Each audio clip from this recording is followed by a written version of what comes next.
You'll be glad to know that the Millrose Games return in February for the 116th time.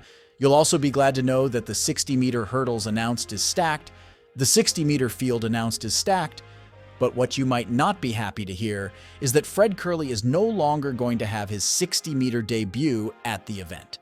Regardless, it will be a top-class race. Headlining the race is C.Coleman, the fastest man in the indoor events history. He'll be looking to once again win at the meet 2 years in a row, and to maybe take down Maurice Green's long-standing meet record of 6.45 seconds. He'll be joined by R.Baker, the third fastest man in the event's history. And while that sounds good on paper, Ronnie hasn't been in any good shape for over 2 years now. Therefore, you might want to temper your expectations. Andre DeGrasse is another entry that will be exciting to see, because he hasn't gone this distance since 2021, where he was 6th.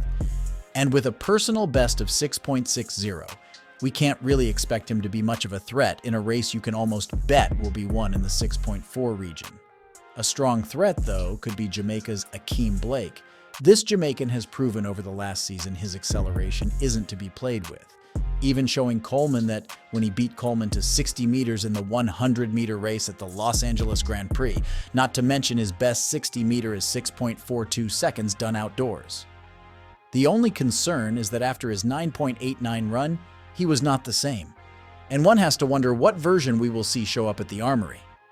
Hakeem Sonny Brown and Mile Lewis complete the lineup, two very good guys with the early acceleration, so they're going to be factors for the top 3 finish. But the main competition should be between Blake and Coleman, as well as Baker, if he is even 90% of the guy he was back in 2018.